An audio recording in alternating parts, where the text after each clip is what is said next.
What? Start? Yeah. I tried to do it Okay. 2 weeks ago. Couldn't figure out how to do it. It's real easy. See, here, watch. Welcome to the Firearms Insider Gun and Gear Review Podcast, episode 214. On this show, we showcase gun reviews, gear, and anything else the gun enthusiast may be looking for. We strive to evaluate products from an unbiased and honest perspective. I'm your host, Chad Wallace from the Firearms Radio Network, your source for broadcasts for shooters, hunters, and all things firearms related. In this show, we'll be discussing the Grater muzzle brake review, a stupid yet middle finger to the ATF firearm, and a mag-fed shotgun. And tonight on the podcast, we have Tony, Zane, and Rob. So, which one of you wants to start with what you did in guns this week? Well, for me, it's easy. I got called into work last weekend, so I did two things. Nothing. And beep. Okay. So, nothing. Tony? All right. You guys hear me now? Yeah, you sound fine. All right, cool. Well, no, because Rob cut out and so did the end of your sentence. Yeah, I did. What did I do in guns? I had the February 1st diversity shoot last week. The guns I took to that was the Rob's rifle, which is the Anderson Arms upper, Trojan Firearms trigger, Hollison red dot, and Hex mags. We put 250 rounds of 5.56 through it, introducing about 80 people to firearms with that one gun. We also had the High Point carbine, which after a year of not being clean and shot with every kind of ammo, finally hung up and had failure to feed 4 times. So I have to take that apart and clean it. But other than that, we had a great time at the diversity shoot. And then I just spent the last 3 days getting in 1 hour, 30 minutes ago from Harrisburg at the Great American Outdoor Show, where I tactically fondled everything from one end of that hall to the other that I can get my hands on. So we'll be talking about a bunch of stuff, including the fact that I ran into Diamondback. And they had something to say about the review we did on them a couple of weeks ago.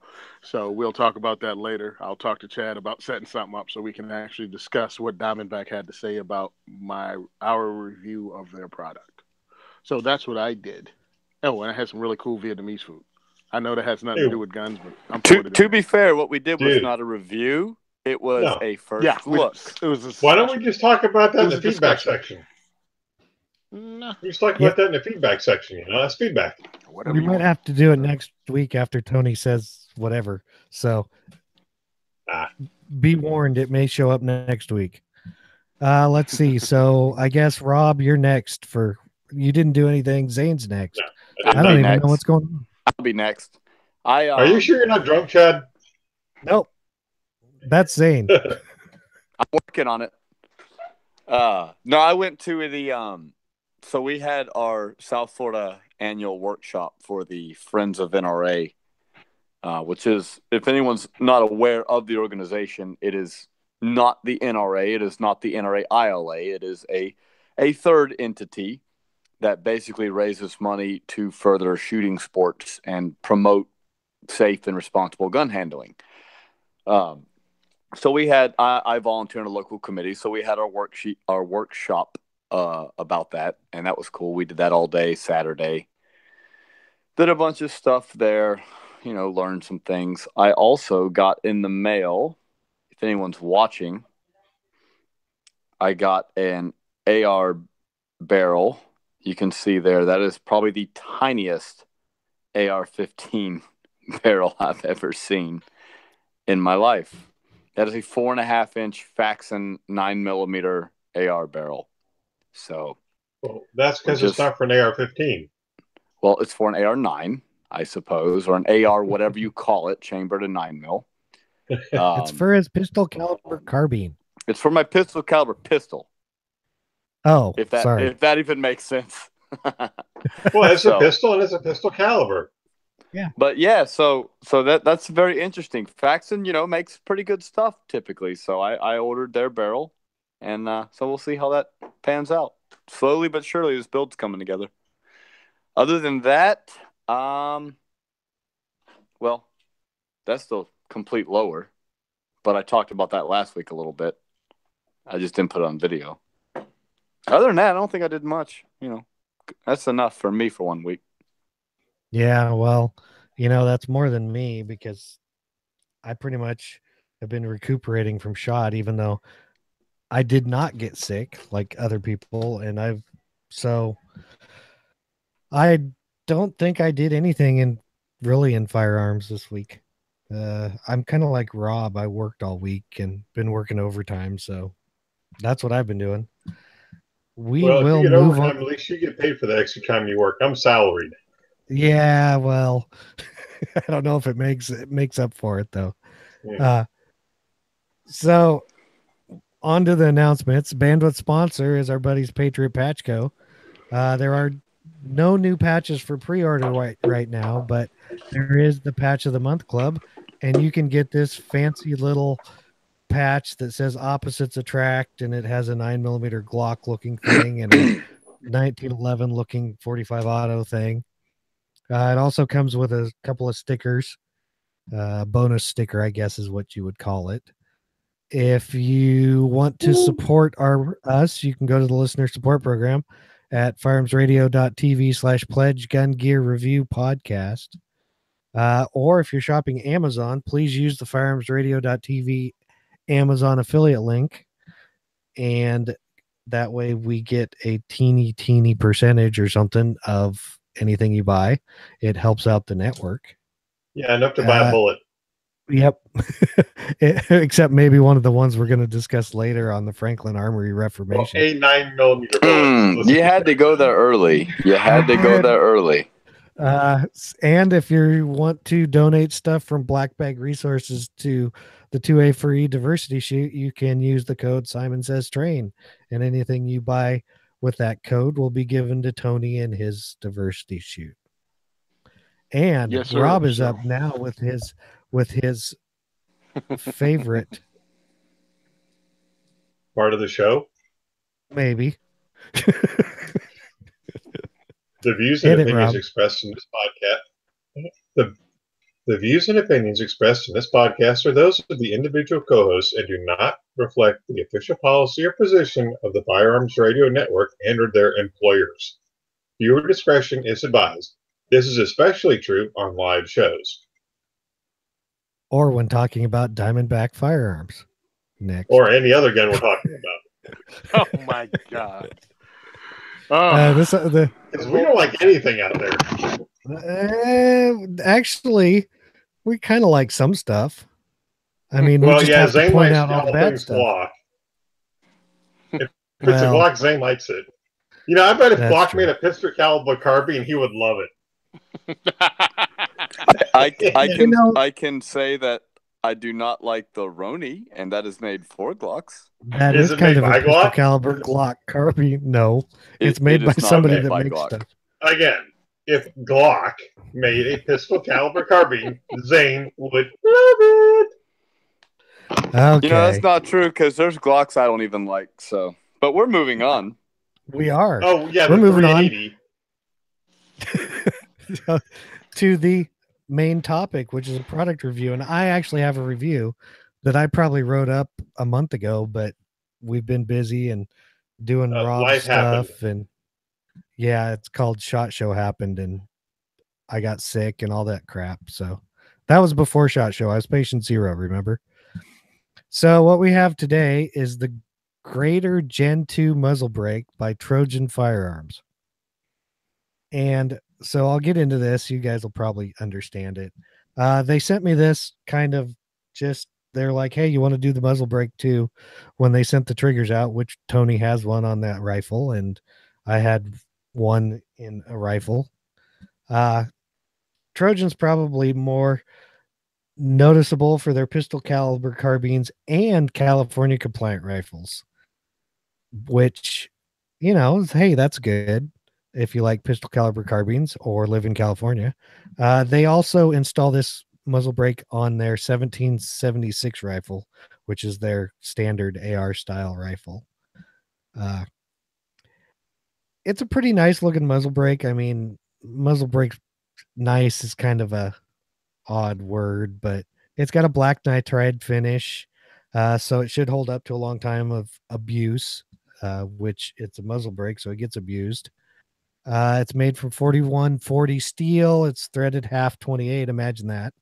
It has 3 chambers to help mitigate the recoil impulse.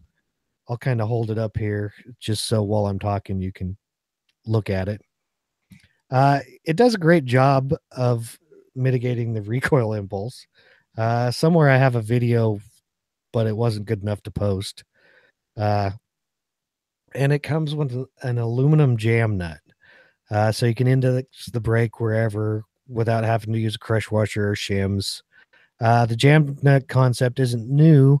This one seemed to work quite well because it's aluminum, so you don't have to, even if you got it too tight, the aluminum's going to strip out way before the threads on your actual barrel will, because they're steel and decent steel. More important with this muzzle brake is it has 10 tunable ports. In the pictures on the thing, and probably maybe here, you can see there's a couple little screw holes on the muzzle brake. Basically 2 on top, 2 on each side, and 2 at each 45 degree. They're threaded 632. They have set screws installed in them, and they can be taken out. The screws bottom out, so you can't screw them in far enough to get them in the bullet's path. This is always nice. You can tune the brake for particular ammo. If you shoot right hand, left hand, the one kind of flaw in it is it does take some patience to get it dialed in. The results are worth it, though, because the recoil impulse actually changed as I messed with it. Not so much the impulse, but if it moves up and right, you can remove the 45 degree screw on the side of the movement, shoot it again. If it moves a bit left, remove one of the screws at the 90. You kind of get the idea. Like I said, it does a good job of it. Even before tuning it to the ammo that I would typically use, I could tell a difference over the previous brake that I had on the rifle. Of course, the brake I had on it was kind of a combo brake, and it did a really good job also, but this did a better job. I set up some targets, 25 yards, was doing double taps on them. At first, the rifle moved a little bit up and right. After a little time spent messing with the screws, I think I pulled out a 45 degree screw and a 90 degree screw. Now shoots super flat, not just for me, but for other people. Double taps, I can do them as fast as I can pull the trigger. Sight picture barely moves. The rifle I had it on has a 1:6 optic, so it tends to be a little different than a red dot or something. It is extremely loud, which, being a 3-point muzzle brake, it's pretty typical. I think Trojan did a good job when they made the Grater, when they improved it over their Gen 1, which I never had, but the Gen 2 is a nice improvement. It does exactly what a muzzle brake should. It's tunable. It's not fancy titanium or anything. It doesn't have super space agey looks, but it doesn't look bad. It won't break the bank priced at $79.99. So I actually pretty much liked the brake over what I was running. There's some decent pictures in the article if you go to the Firearms Insider and read it. I was getting pictures and video. There's no video on it, but there is a picture. You can see the flame inside it. It's a little blurry, but it's kind of a cool picture anyway. 8 key points, claim to fame. It's a tunable muzzle brake. Target market, 3 gunners, shooters, anyone wanting to reduce, the recoil, quicker follow-up shots. Features and benefits. It's pretty much standard, half 28 threads, black nitride finish, 4140 carbon steel, 10 position tapped gas ports for fine tuning, The 3 baffle chambers engineered for optimum recoil reduction and muzzle control. Uses a 3/4 wrench for the muzzle brake and an 11/16 for the jam nut. It includes the jam nut, which is anodized. It's 0.86 inches outside diameter, and it is 2 3/4 inches in length. So if you pin it on a 14.5, it will make you legal. And it is made in the USA. Couldn't find anything on what others were saying or other reviews. I think it's fairly new still. I don't even know if it was on their website when I initially received it. Price point I already said $79.99. If you need it now, the only place you pretty much can find it is Trojan Firearms website. So for our rating, the pros, it's tunable. It effectively reduces the recoil. It has the jam nut. It is 100% made in the US. The cons, it's loud like most of them, and it takes some time to tune. So I gave it a score of 8, which is great. You guys got any questions, comments? Yeah. Did you run this on just one rifle, or did you? I actually, the thing is I ran it on 2 different rifles, but they were both 16-inch rifles. Okay. My next question was, did you run on SBR? So I did not run it on my SBR because I didn't want to go deaf. That was my third question was, do you think it would be obnoxiously loud on a short barrel? I am going to say yes. It is loud enough on a 16-inch barrel. I was not going to try it on an SBR. I'll tell you that I've got the FN brakes are very similar to that, and those things are loud on my SCAR. Good Lord. I did not want to try it on there. It was one of those things. I was like, do I want to put it on a different one? I'm like, anything I put on there is loud. Mm-hmm. I mean, so this thing's loud on a 16-inch. So I can only imagine on my 11.5 how bad it would be. And to be fair, like you there's no, it's a triangle, right? You're not going to get outstanding muzzle performance or muzzle rise mitigation, I should say, with outstanding flash mitigation, with outstanding sound suppression. You're never going to get all 3. Like you can pick 2. So exactly, and with this, you're not even picking 2. You're just getting the flat shooting right. Correct, and it's not designed to be a flash hider, right? I mean, if you buy this, pretty much it's going to be loud, or if you don't, you will suit enough. I'll tell you what, though, that picture of you firing the rifle, that's a pretty sweet picture. I mean, that was timed really, really good. Oh man, actually, my friend was using it. I was taking the picture, and I had him doing double taps with it, and he was shooting the same target. But yeah, I probably took like 100 pictures. Luckily, and I did it with my phone because it's got a burst mode.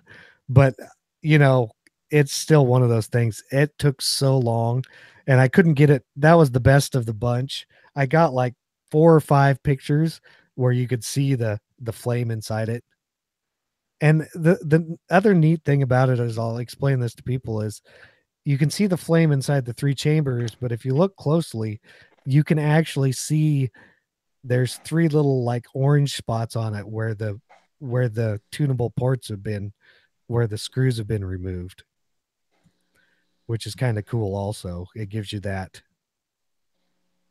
idea of how it works. So, well, I guess we did that one up.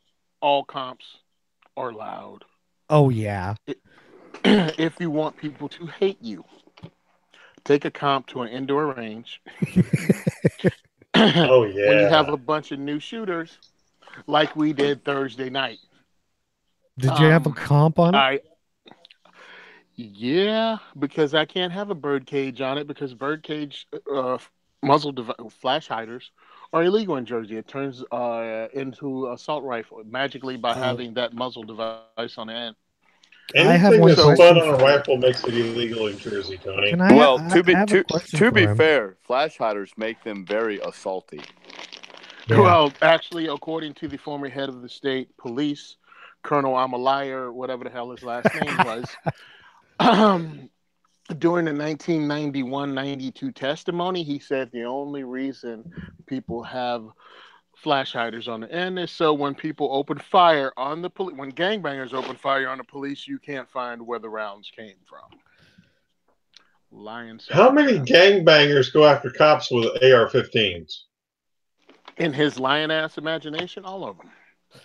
Okay, Tony, I have a legitimate question for you. Can you put one of those blast diverters on it? Yes, because I got one coming. Okay. Matador Arms is actually sending me their Stinger with the diverter.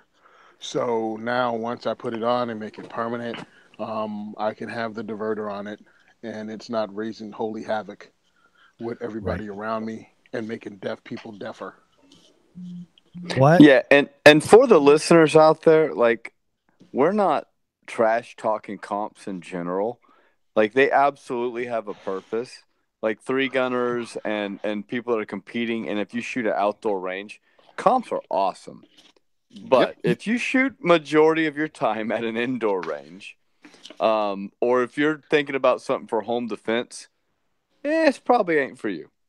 Yeah, and we just more so want to get the point out that if you don't understand that compensators are loud, it's just a trait that they have. We're not putting it, like Zane said, we're not putting them down because they're loud. Everything's a trade-off. Energy, muzzle blast, and recoil has to go somewhere. It's scientifically not possible for it to just go. Oh my God, we're gonna go scientifical on this show. Holy cow! All of a sudden, Zane got scientifical. It is very scientifical. It's Florida man. All of a sudden, hey, Florida man just went all scientifical on you. Hashtag scientifical. Scientifical. I think that phrase was actually coined on the Gun Talk podcast. Yes, it was. Probably. Okay. It was scientifical. But so right. Just recoil it's going to go somewhere. So this is what mitigates it, but it's going back to your ears. So it's science. Hashtag science. Yeah. Yep. Okay. Well, now we're into the product discussions, and first up, what we talking about? We're talking about the Franklin Armory Reformation. Can you go over the specs of this, Chad? Because I would love to hear about this amazing this wonderfully new, exciting firearm. Oh my God! Okay, you can't act for nothing. I know. Hey, look, I'm trying to fake that I like this thing. I'm trying to give some positivity here to this, and this is the coolest thing I've ever seen in my entire life. If you look at this, it looks basically exactly like a short-barreled rifle AR-15 with Franklin Armory's binary trigger in it. Same magazines. I think it's 10.5, 11.5 inch barrel, whichever it is. Adjustable stock. It has a real stock. But so it doesn't have the fake stock. It's got the real stock. It's got a real stock that moves, adjustable. Let me see if there's anything else here that I'm missing besides the obvious. Okay. Let's see. Nope. Okay. So now we'll get into the other stuff. They say that it is not an NFA restricted firearm. The reason that has come out that we know that it is not theoretically an NFA firearm is because it has no rifling in the barrel. Okay, now it's not a smooth bore like a shotgun. It has lands and grooves, which, if you don't know, are the raised parts and shallow parts that typically make the barrel spin, but in this case, they're straight. So that's because it's not technically spinning the bullet. It is technically not a rifle. So to break it down Barney style for my fellow Marines out there, anything with a smooth bore is a shotgun. Anything that imparts a spin on the bullet is a rifle. This does neither, so it can't be a rifle or a shotgun. Therefore, it's just a firearm. Think of 1700s muzzleloader, and you get the idea. Which is easy for Chad because he was there when they were invented.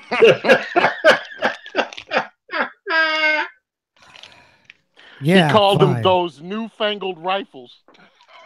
Fine. So this basically has lands and grooves that will not impart spin on the bullet. So basically, you're getting you're in essence getting a projectile moving down range that cannot be properly stabilized.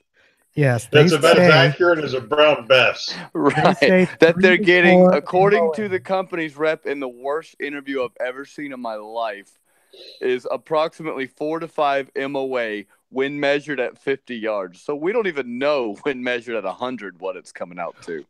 Right. But it can hold a 2.5 inch group at 50 yards. Exactly. And it starts keyholing past that. Right. Hey, and Chad, that's the thing is, yeah.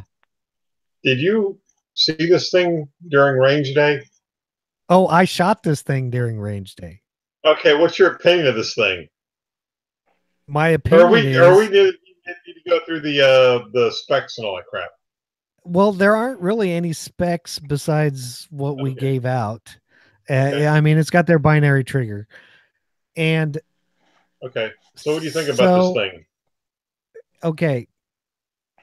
In the act of shooting it, if you don't put it to the binary system, so we'll assume it feels exactly like shooting an SBR of that size. Okay. They only had pretty much 50-yard steel targets, so you can't tell if it's keyholing or anything. Okay. That's why they had 50-yard steel targets. Right. Because A, you can't see if it's keyholing. B, the target's big enough that even at 5 MOA, if you aim in the center, you should hit the target. So then, okay, I'm going to go on. Which let's clarify. I've seen a lot on the internet where people talking about it's a 5-inch gun at 50 yards. 5 MOA is not 5 inches at 50 yards. No, it's 2.5. 5 MOA is 2.5 at 50 yards. So, and we're not dogging it any more than it needs to be dogged. Right, and that's standard 5.56 ammo. Yeah. Not. Here's my. Go ahead, Tony. Oh, I'm sorry. Go ahead. You're about to go over my issue. They have special ammo for this, but they don't have it out. Looks like a shuttlecock. They don't have the ammo out yet. It looks like it's a Nerf. It looks exactly like a cross between a Nerf football and a shuttlecock. That's exactly what it looks like. And I really like the fact that I can keep saying shuttlecock and they can't bleep. And we don't, and we don't have to be time-stamped over it. Anyway, here's the thing. Because it has no rifle and it doesn't stabilize a regular 5.56 bullet as it should. It's an unstable bullet going down range. It doesn't have the greatest. I mean, truthfully, look, I've seen people shoot. Most people can't get 2.5 inches at 50 yards unless they're shooting prone off or something with an optic. But this is not turning in great numbers for the price you're paying. But the innovation comes from the fact that it uses a special ammo and it should be on point and it should stabilize the bullets. But people are not going to do that. They're going to put the cheapest ammo they can find, like they always do, into it. And if you're using this gun and it's all over the place and it's tumbling, when you're using it for different activities, it's not going to be a good thing because the bullets aren't going where you know they will go. It's kind of inaccurate. You know what I mean? Because this is the factory telling me that it's doing 4 MOA at 50 yards, not 4 MOA at 100 yards. The guy said 50 yards. Now, that's their spokesperson. when it went back and what is it? The Firearms blog deleted that entire interview and then re-interviewed the owner of the company, and we got a total different set of numbers. So I'm thinking that spokesperson and Rochelle were standing in the same unemployment line at the end of SHOT Show. Mm-hmm. I knew she was going to get brought up this week because we didn't bring her up last week. Yeah, the thing is I didn't figure because of what we do that her being her interview or anything applied to anything we'd bring up besides she's waiting in Oh, it's coming up. I wanna like address a couple things with this rifle. One, yes, I am totally, or not this rifle, this firearm. I'm sorry, it's not a rifle. I am totally on board with anything that gives the middle finger to the ATF. I do it all the time. I'm on board with it. I like it, right? But I just wish this was done better, I guess, is all I can say. Because for the price of this, I can SBR. I can pay the $200 tax on a legitimate SBR, or I can have a pistol with a brace that's not designed to be fired from the shoulder, but I can misuse it. So I don't, and I'm brought back to the line from Jurassic Park, and I totally bastardized it earlier, but Rob corrected me on it. Oh, I can't say that word? My bad. Oh, well. Well, but man, just because you can doesn't mean you should, you know? And while I'm on board with giving the middle finger to the ATF, this one is just kind of weird. And like Tony said, yes, they do have some ammo coming out that's supposedly, shooting MOA, which a sub MOA 5.56 is not nearly as common as some people would have you believe. And if that's true, that's pretty cool. But I imagine the ammo is going to be really, really expensive. Yes, really expensive. I'm going to go a little bit into the ammo, and here's my thought. Okay, I think I got to say something about the Reformation itself. I think part of the reason everybody's so upset, I guess, with it was how it was this huge thing at the beginning of SHOT Show, and then they find out that it's not rifled. So you mean they over-delivered? Right. Yes. So the marketing director of Springfield pretty much went to these people and was like, listen, do you remember what I did with the Saint? I got the perfect idea for your Reformation. My problem with the Reformation is this. Let's say it works 100% like they say it does with the special ammo. Why did you release this as SHOT Show before your ammo was available and you put your best foot forward at the industry trade show? Now, nobody knew about this. You could have kept it quiet. Could have made it awesome. Could have debugged it in the next year and debuted it at the 2019 SHOT Show and been hot like fire. You took it out this time.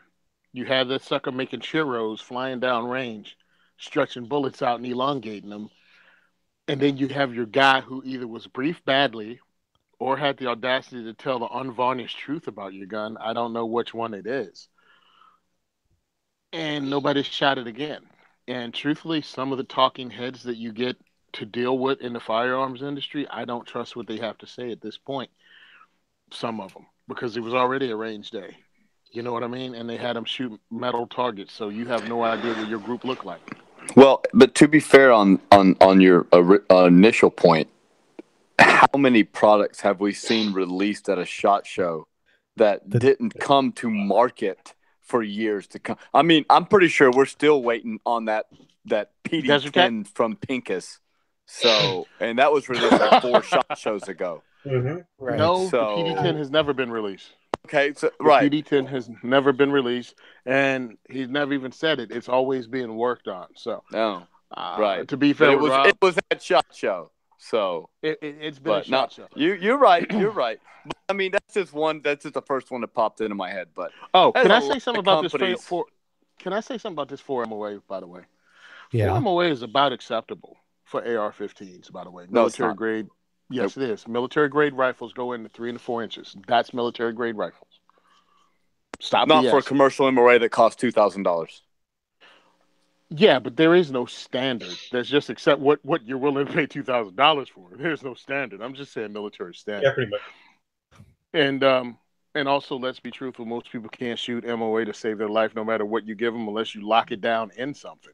I think the biggest problem is the fact that it starts keyholing at that distance. I think is way more like that's way more of a problem than the fact that it can't hold a group. You know why? Hey, hold on. Can I put this out there too? It's an SBR with a barrel that doesn't have rifling. Okay, I know how much a AR pistol costs. I know how much their binary trigger costs. I know how much a mag pull stock costs. I know how much a lower receiver and an upper receiver. Where does the other $1,500 come from for this barrel that just has a straight grooves down it? Seriously? Well, right. Like, well, and that's kind of my thing is like, I can, for the price of this, I can pay the $200 an SBR, a Colt, or an FN, or a Daniels Defense, or a whatever AR-15 suits your fancy. I can buy a pistol with a brace on it. So people are asking, why? Why is everybody so down on it? Yeah, why are people so down on it? Well, you didn't deliver the accuracy you said. It was kind of a letdown because it is an SBR. It takes special ammo that you didn't have available, and your price is way high, and you're not really giving anybody a reason for that price point. Hey, Tony, wait a minute. This article does mention it'll be shipping with a 300 blackout, which is fine. The only problem is if this thing's kind of keyhole at 50 yards, that basically says do not even bother trying to run this thing with a suppressor. Oh, because you're probably playing a baffle out every time. Yeah. Have you not seen the Baffle Strike City meme? That's been going around the internet, and it's hysterical. I saw it. Yeah. I mean, so what is it? I don't think you're Baffle Strike City. It's a gun. Okay. They like it's a Guns N' Roses parody. You can imagine. Yeah. But no, I feel like good initiative, bad judgment. Had they like all the interweb speculated, had it been a fire on the release and not the pull kind of deal, which is what I think the majority of the interwebs kind of speculated this was. Except for our friend on the Firearms Radio Network, Kleckner, he kind of did call this ahead of time, and I give him credit where it's due. But he called it and said something about he would have been. He was super surprised that that's actually what it ended up being. But he did call it. He did call it ahead of time, and you gotta give credit where it's due. But had they done the fire on the release and not the pull, I would have still been on this podcast and saying that's stupid. But like that would have been more of an innovation, quote unquote, than going back to the 1700s and putting straight lancing groups. Here's what I'm going with. I'm gonna leave this on a good note. The best thing, the one thing that's good about this thing is, okay, I'm done with the rifle, right? Or non-rifle firearm. Okay.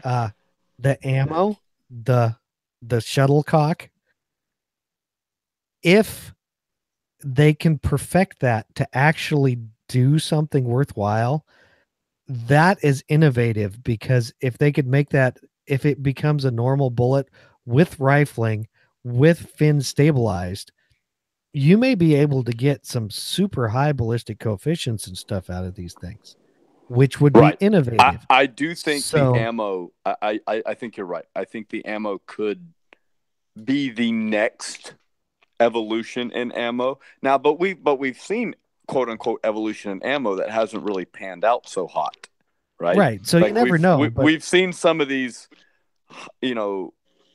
high velocity, low weight ammos that are kind of leave a lot to be desired. So we'll see. And I hope you're right. I hope this is cool and they can get a reliable bullet that meets FBI protocol and does all good things or bad things, however you want to look at it. Right.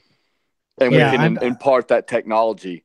But until I see it, I'll say cool gun, but not going to be my safe. Yeah, I mean, we all pretty much, I think, agree on that. Here's the thing, dude.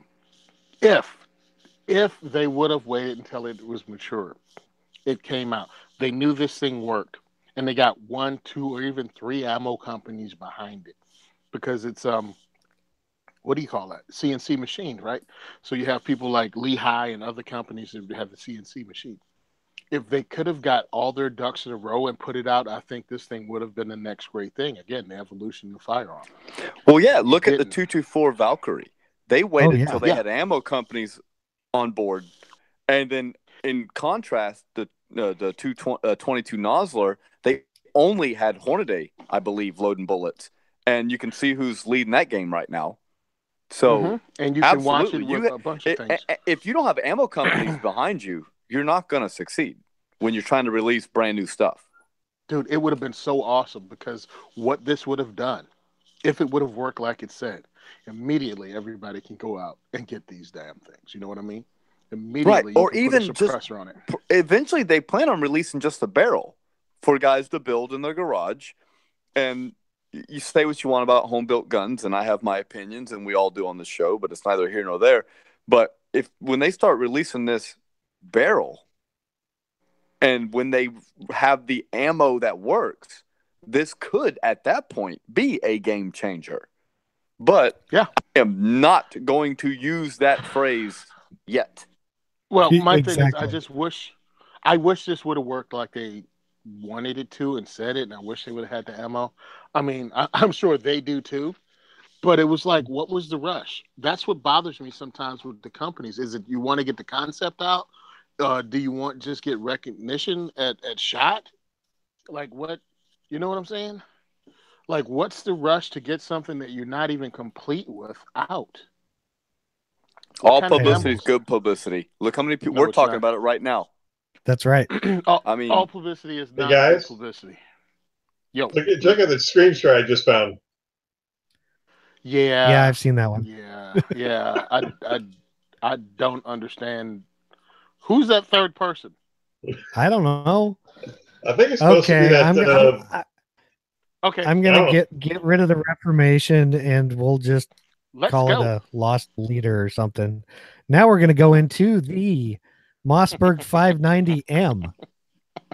And if you know anything, this is basically a Mossberg 590 that is magazine fed. MSRP is $721. Well, as we know, our buddies over at Remington came out with a mag fed shotgun. Well, so our buddies at Mossberg decided they needed to too. They'd probably been working on it. But it's a race to the bottom. A race to the bottom, man. You know, this one, it just doesn't, at least with the Mossberg, it doesn't look like it's an add-on like with the Remington. It's a double stack. We'll get there. It's a 12 gauge, as we all know. It is a 2 3/4 inch chamber, because I don't think the magazines will hold a 3-inch. It's basically looks like a 590 with a big, huge magazine. The barrel length is 18.5 inches. One model is cylinder bore. The other one is cylinder bore, but with ACU chokes, I think. And bead sight or rifle sights, it looks like. Basically, length to pull is 13.87 inches, which really doesn't mean anything. It's a Mossberg 590. It weighs 7 3/4 pounds, empty, I'm assuming. The length is 39.5 inches. And it has, instead of being a single stack magazine, it is a double stack magazine. And you can get 5, 10, and 20 round magazines for it. Oh, you can get a 15 too, I guess. So if the magazine kind of rocks in, it's got a steel mag release button at the front of the trigger guard. So you kind of push it and then rock it out. That's kind of neat. Double stack mag. Does that mag release? That mag release is in the exact same space that other shotguns safeties are in.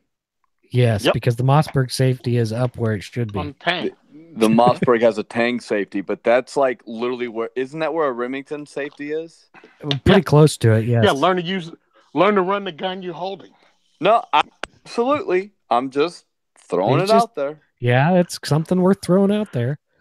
I'm a Mossberg the reason guy the safety is there is through. because it's under. That's because it's under your finger where it should be. Okay. For mag release.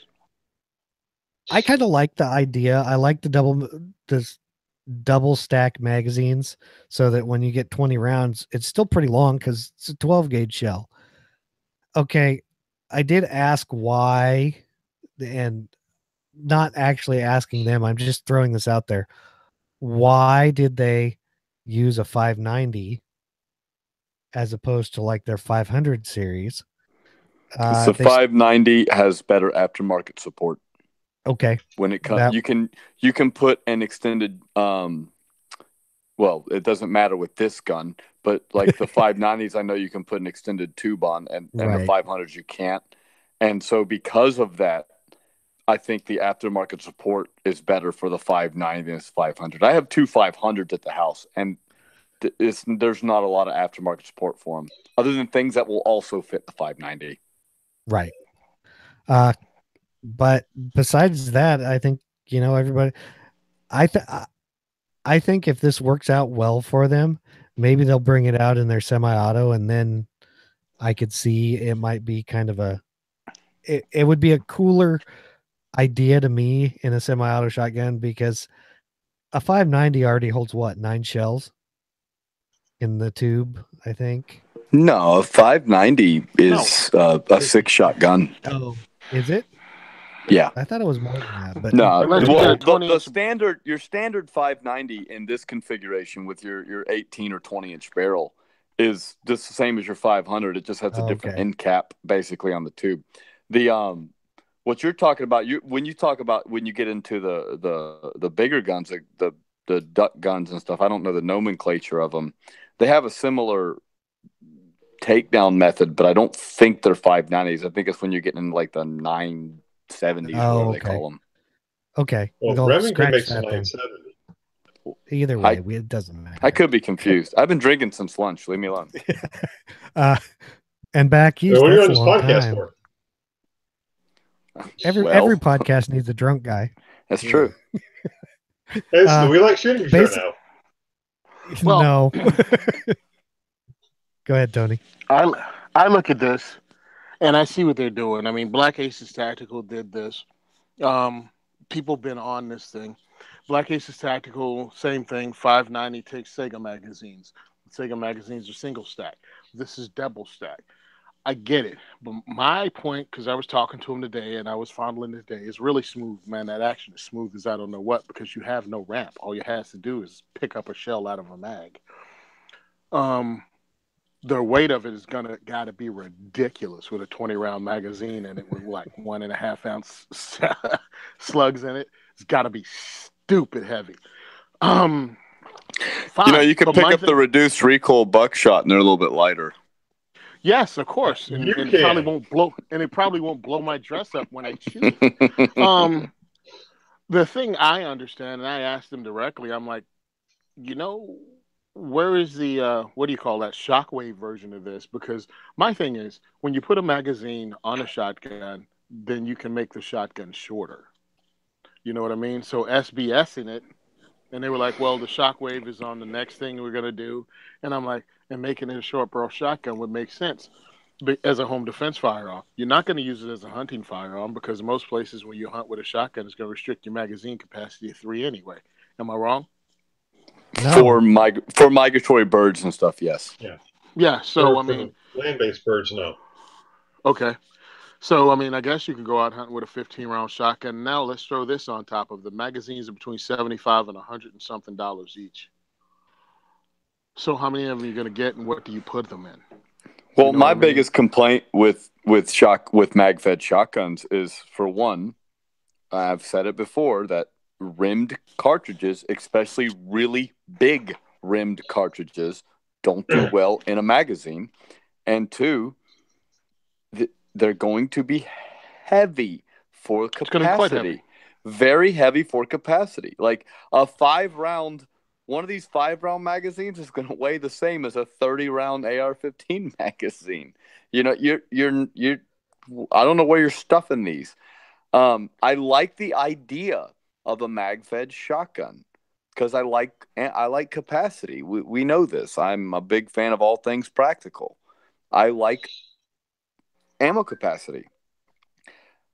But that said, I'm not sold Where's on it going yet. down? I think I like Mossberg better than I like Remington, and I think this is a better design than the Remington design. I say that I should qualify that. I like current Mossberg better than I like current Remington. 20 years ago, yeah, I think Remington probably had them beat out. But post Freedom Group Remington, I'll take a Mossberg all day. Now, I went directly from seeing this. I went directly at the Great American Outdoor Show from Mossberg to Remington to Black Aces Tactical. Remington's in third place with build quality over both of those. I don't doubt that. I'm like, everything Freedom Group, they have the opposite of the King Midas touch. Everything they touch turns to poo. And they touch and it's a shame. It really is. It's a shame. Here's the funny part. When you walk past it, right? Because the way they have this booth set up is Remington has a booth of all Remington guns on one side of a kiosk, and then you walk around the other side, and they have Bushmaster and Marlin, and I forgot what the third one, because by the time I read it, I was just depressed. I'm like, you ruined all of that. You ruined all of that. I'm like, you had Marlin that had their awesome 22, and you had Marlin that had their 30-30 lever action. Ruined it. Bushmaster, whole line. Ruined it. Para-Ordnance, ruined it. So anyway, I walked over, I checked it out, I'm looking at it. The Mossberg is just smooth as silk when you rack the slide. Innovation really goes to all the stuff that Black Aces Tactical has. It's awesome. They have the Mossberg Shockwave with a 10-round magazine. You know what I mean? They have the Mossberg Shockwave with a 10-round magazine and wooden furniture made for Black Aces. Mossberg did good with this because they're a huge company. They make these magazines. I doubt if they release them if they didn't work. They said they've been working on them for years. So if that removes that off the table, all you're left with is the practicality of figuring out how you're going to carry 10 or 15 or 20-round gigantic magazines. And honestly, for a home defense gun, if the magazine is reliable, I'm totally fine with stuffing a 20-round mag in it and not having spare ammo. Like in the firearm, right now I'm using a 30-round mag in a 5.56, and I don't have a spare mag.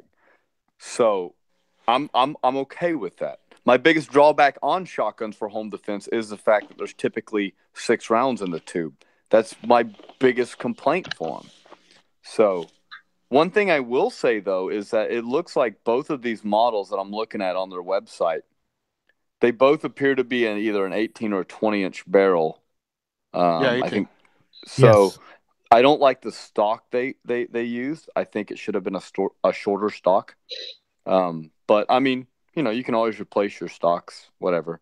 I don't like it looks like a full-length hunting stock, and I like a hunting stock on a hunting gun, and I like a short stock on a shooting people gun. Truthfully, when I mounted it, it really didn't seem that much of a problem. How about you? Shot it, Chad, or no? No, I did not. I missed it while I was there. There were tons of people. I have a Stevens 12 gauge, and you're a lot bigger guy than me too. Yeah, that's true. But I have a Stevens 12 gauge, and I swapped out the stock for a youth model stock because I like a short length of pull in defensive firearms. I just dig that. You can cut that off and lose those couple of inches. Why not? I like it.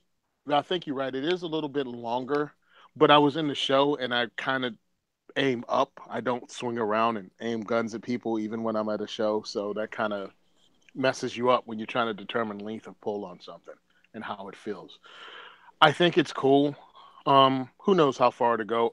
Here's the thing, by the way. The price point on this is a lot less than Black Aces Tactical. Price point on this is $800. Black Aces Tactical is like $1,400. Yeah. No, I mean if the mags are reliable, and that's going to be my big thing, is if because it's a rimmed cartridge. That's going to be if that. I can get behind this if the mag's reliable. That and by the way, again, I would like hopefully all other 590 stocks fit because I want something a little bit shorter. Right. I like it. Well, they'd be stupid if they didn't design it to take the other 590 stocks. Yeah, I'm sure they do. I'm sure they do. It would have to. And hey, more props to Mossberg for not having to use that flex technology thing. Yeah. I just nothing's cool about that. I dug it. Shorter stock, yeah. I like it because I live in Jersey. It's a pump shotgun. If it was a semi-auto, I couldn't have a 15-round magazine in it because anything over 6 rounds in a semi-auto is illegal in Jersey in a shotgun. So this actually a 15-round Mossberg. Hey, dude, that's a lot of heat. Yeah, this is one I'd actually like to get my hands on and run it through a 2-day shotgun class and try to get it to hiccup. No, you won't. Yeah, don't run it with that reduced recoil crap. No, you won't. You big pansy. The minute you get 2 15-round magazines, it'll throw your back out, and they'll have to call 911 and pick you up. Listen. 148 pounds of solid muscle. All right, so just calm down over there. Oh, I'm sure if you peel back the fat. What, are you talking about your car? I'm sure if you peel back the fat on me, I'll have 148 pounds of solid muscle too. But that's not the point. Now, I would like to say, going back to talk about the stock real quick. I feel like it's necessary to say this. I'm not advocating for a pistol stock on a Mossberg.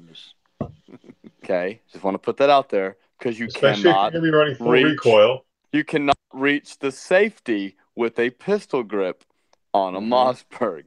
I've been in a couple of shotgun classes where dudes had pistol grips, and you cannot actuate the safety. So, just throwing that out there. Yeah, I know.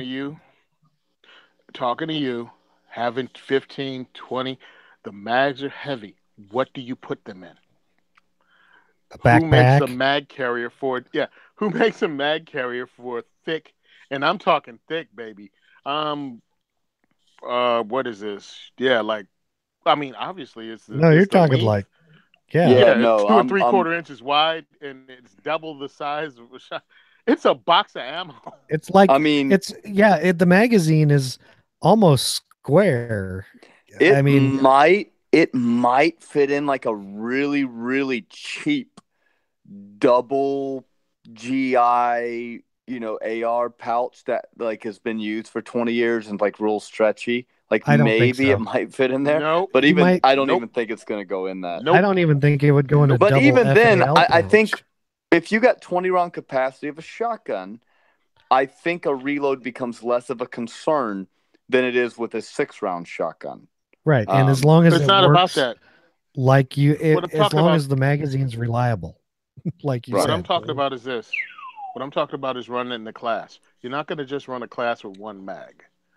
So you know what? I would run the mags honestly, if it would fit. Out of my back pocket, because when I run rifle classes, I run mags in my back pocket. I don't run the Gucci. I promise I don't run the Gucci gear. I don't have a high speed, low drag setup because, if I hear my door get kicked in the middle of the night, I'm going to stuff a mag in the elastic waistband of my boxers and I'm going to go, fight evil. So, that's I know what you're supposed to use as a mag carrier. Okay. What? You got to go with me here. Let's hear it. You're supposed to use a plate carrier, and you put the mags where the plate would go. There you go. I mean, because you don't know how freaking huge that thing is. I was looking at them and I'm talking to the guys in Mossberg, and as I drop the mag, and they drop right away. But as I drop, they weigh 5 pounds. Yeah, they're huge, dude. But I'm like, where the heck? Could you stuff it in a back pocket, like a back jean pocket? Not like a skinny jean, but like a regular man's jean? And keep your pants it's not happening. All right. I'm looking at that going, maybe a dump pouch. Maybe you'll have a dump pouch. You can fit a couple of them in it. and they're gonna just whack and just bounce together. But that's all I can think of. You can put a couple of those in.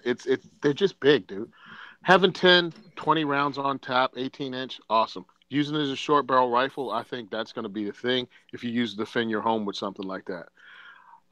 But it's unwieldy, and you got to use it. And yes, the magazine release is exactly where Remington has their safety at. But hey, you're not using a Remington, you're using a Mossberg. Learn to run your gun. And I'm a big proponent of train with your stuff. If you're going to use something for realsies, you need to get out and play with it, and you need to learn how it works. If you have a Mossberg and a Remington and you shoot both equal at the range, this probably ain't the gun for you to use like for home defense. Probably not. You know what I mean? Because you're gonna dump the mag when you most need it. But no, I'm totally cool with that. One thing I'm kind of, and I just noticed, they have on the top on the website you included on the show notes, the top picture has the barrel mounted bead, and it doesn't have the raised bead on it.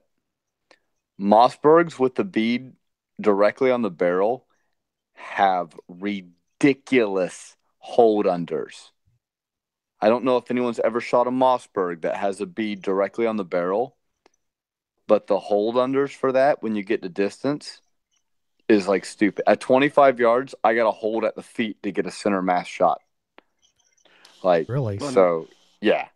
I do not like the bead mounted directly to the barrel like that. I don't know why they're still doing that. I thought they did away with that 15 years ago.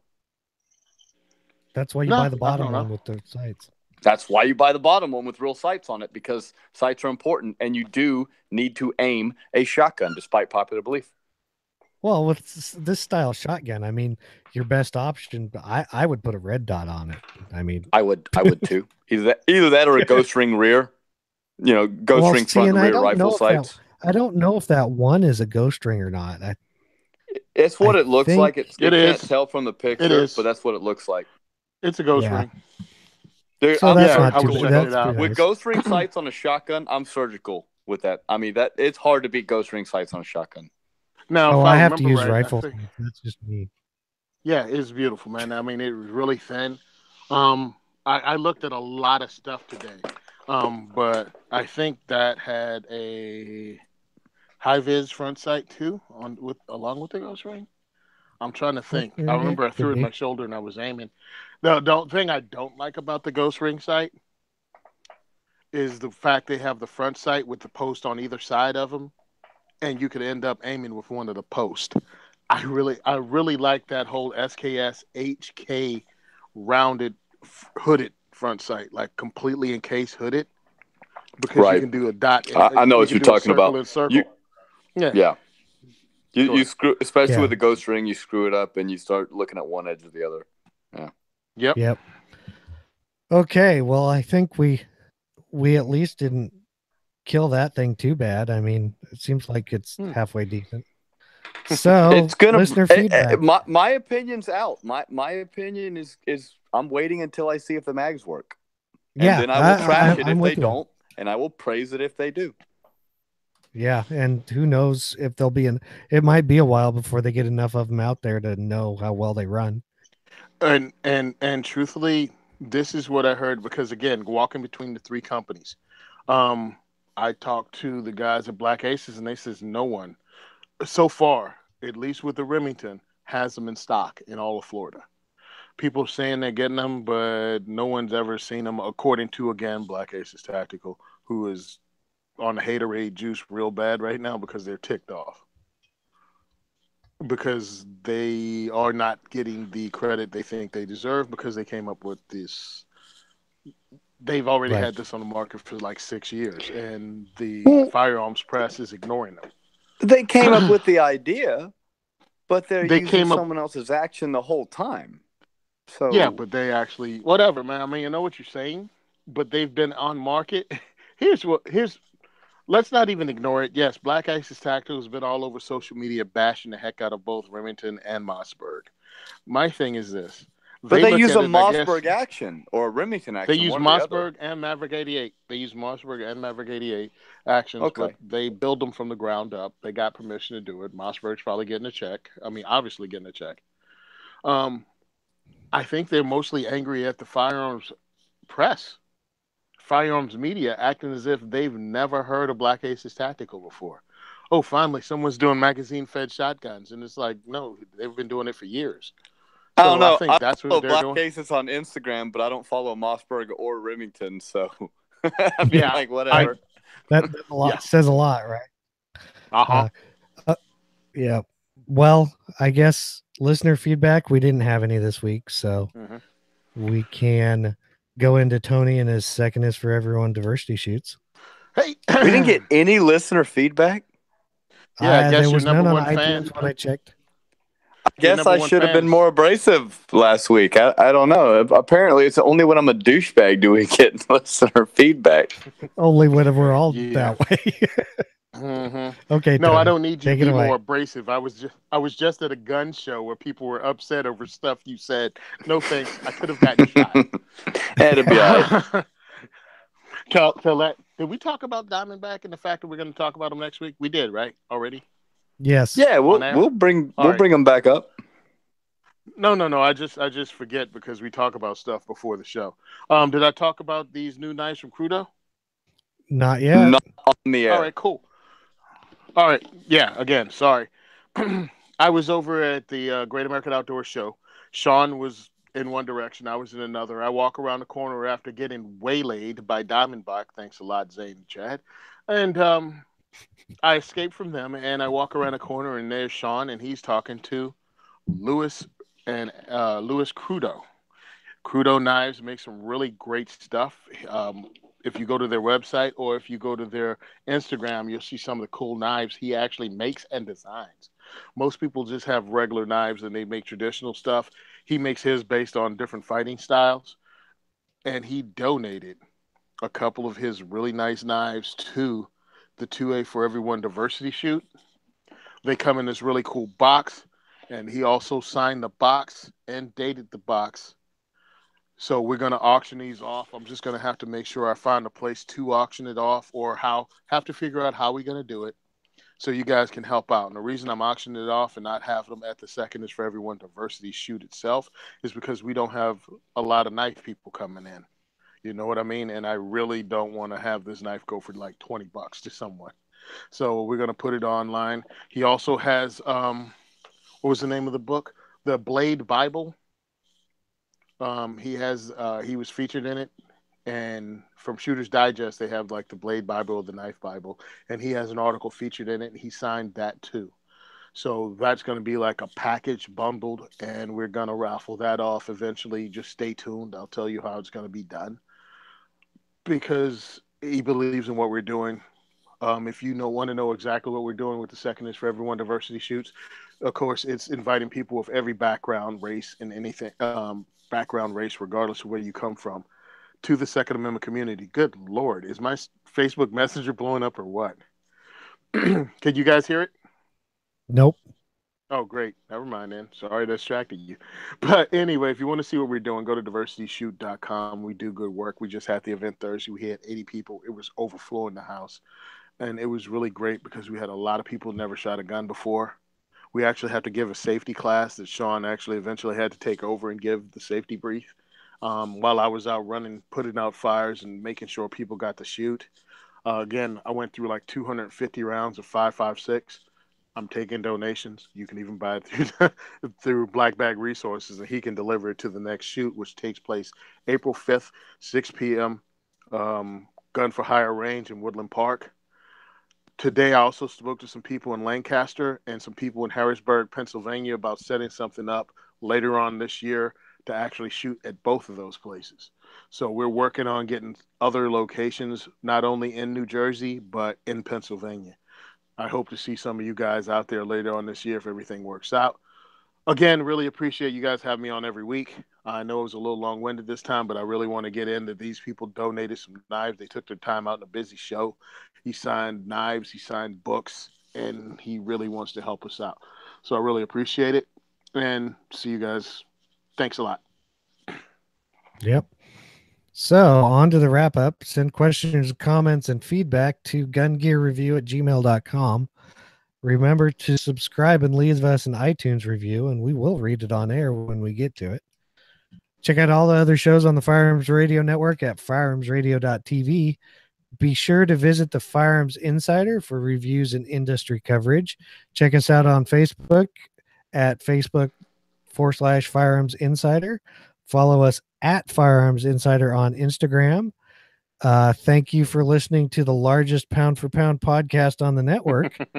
And since today is a special day, our old host, Ryan Cross, and my wife have a birthday today. So I wish them a happy birthday.